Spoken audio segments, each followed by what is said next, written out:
Good morning, Riders. My name is Cameron Nestor. And I'm Christian Harris. As most of you guys may know, CRHS is the first school in Delaware to be paired with PBS Student News Hour. Justin Washington, Kendall Dawson, and Chris McRae made a video for the Shepard's Place, so let's go take a look. In Dover, Delaware, around 19.7% of its citizens live below the poverty line. This is higher than the national average of 14%. Luckily, it's organizations like the Shepard Place that provides assistance in these times of need. I do the funding and fundraisers for the Shepard Place so that we can continue to bring in the money that we need. I also am the community spokesperson to raise awareness so that the community knows exactly who we are and where we are and what we do. I think Shepard's Place has impacted people greatly. I think that the Shepard Place is a place here, and we allow the people to come in, and not only are we a homeless shelter, but we provide it so that they can have a home, they can have a safe place to be, and they can get everything that they need. I've been in the Shepard's Place since November 21st, 2018. Things really went downhill. You know, I couldn't afford my apartment. I couldn't afford the car. So I called the Housing Alliance number, and I was sitting here through them. There are a few reasons why people wind up at our shelter. One of them is mental health. Another is addiction. Another one is a lack of affordable housing and domestic violence. We take donations. We live off of donations. We are able to take in cleaning supplies. We take in food. As long as it's not expired, we take in clothing, shoes, anything that you live off of from day to day is exactly what we need here, because we can take up to 30 people who are men, women, children, or single ladies. We also need monetary donations. We definitely need monetary donations to continue to help us to survive. What do we do for fun? Play at the park. You like to play at the park? Yeah. You like to read the Bible with Mommy? Yes. Okay, and you like to play with your brother, right? Say yes? Yes. Okay. We take volunteers all the time. You just have to give us a phone call or come in and fill out the volunteer application. Being responsible for the well-being of others besides myself is a difficult task, because often you wonder if you're doing a good job, if you're doing the right thing, if you're continuing to meet the needs of the people. But I think at the end of the day, the reward is greater than what the struggle is. The Shepard Place houses around 500 clients per year, half of which are children. This is helpful because it contributes to the 1,000 people homeless at a given time during the year in Delaware. For the people that's in the shoes that, you know, I'm walking out of, I would say don't come here looking to be pacified. They're not going to babysit you, they're not going to cradle you, and they're not going to sugarcoat anything. Like I said, you have to come here wanting to help. You know, my first time here, you know, I wasn't ready. But, you know, when I finally decided to put my head on straight and, you know, decided I'm ready to stop wanting and to start needing, you know, it's a great push. That's what I'm going to say. It's a push. They will push you to do better, but they're not going to do it for you. I would say my favorite part about the Shepard's Place is the new family I've gained, you know, because Shepard's Place is just that. You know, I tell other employees I love them before they go home.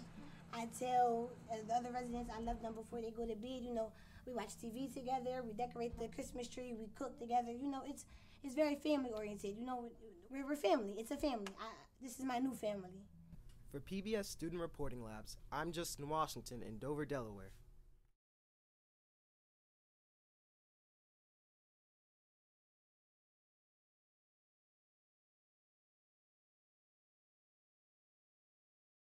Great job, Kendall, Chris, and Justin.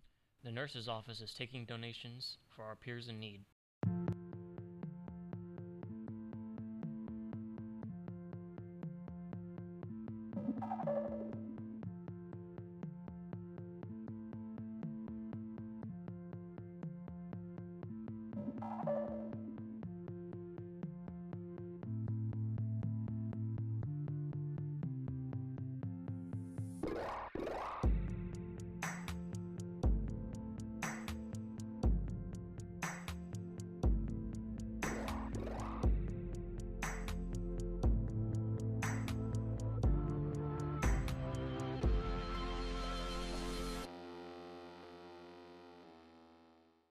Let's go to our segments.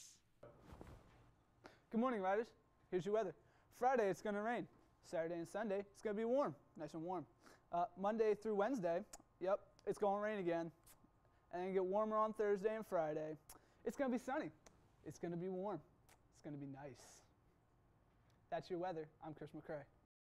Dining with Kendall. Dining with Kendall. Hello everybody, it's time for Dining with Kendall. Forget Dom. Now, Monday we're gonna have chicken tenders with roll. Tuesday we're gonna have teriyaki chicken with rice and a roll. Wednesday we're gonna have sausage, egg, and cheese, croissant. Thursday we're gonna have chili cheese nachos or layered bean dip.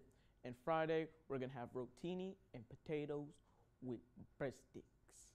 Thank you, and this has been Dining with Kendall. Are children that act in rated R movies allowed to watch their own movie?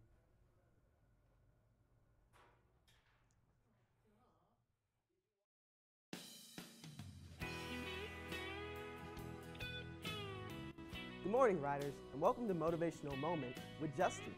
Today's quote is by Conan O'Brien. It reads, "When life gives you lemons, make some type of fruity juice." And what that means is, when life gives you lemons, don't do what life expects you to do. Do what you want to do. This has been Motivational Moment with Justin. Whoa.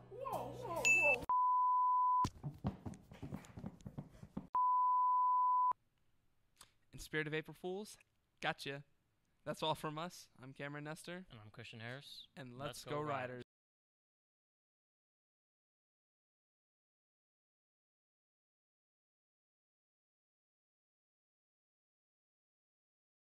Won't You Be My Neighbor is directed by Morgan Neville and is a documentary about the life and legacy of Fred Rogers, a beloved children's television host. Welcome to Writer Reviews. This is Antonio Rivera. Fred Rogers was the host of Mr. Rogers' Neighborhood and remains an iconic figure of many people's childhood. The show aired from 1968 to 2001, so I have not actually seen any episodes, so everything I saw in the documentary was entirely new to me. I absolutely love this film. All of the technical aspects are solid and well made, and there are even little short animated sequences with an appealing style that adds a little bit of variety to what the audience sees. What really impressed me about this film is the vast amount of lessons it imparts on the audience through Mr. Rogers' life and his show. Fred Rogers covered everything from divorce to death, and it always believed that children need to be loved and treated intelligently. There are so many moments throughout this film that filled me with joy, comfort, sadness, and everything in between. It was quite surprising, honestly. Another interesting facet of the film is the length of time it spans. The original show aired for about 33 years, falling into at least 5 different decades before it ended, and the movie kind of acts as like a time capsule of all of this time. Topics like the Vietnam War, the Challenger explosions, social prejudice, they were all depicted and connected in this film to Mr. Rogers, his collaborators, and his show, of course. It's an interesting and insightful look into America's history through the context of Mr. Rogers' Neighborhood. I have no qualms with this film. The amount of emotion it was able to express and make me feel was shocking, but impressed me. I think the movie accomplishes exactly what it set out to do, and in that way is a true achievement. I highly recommend Won't You Be My Neighbor to everyone, fans of Mr. Rogers and those who've not seen a single episode. I think it's a movie that everyone can take something away from. Won't You Be My Neighbor is available for purchase or rental physically or digitally.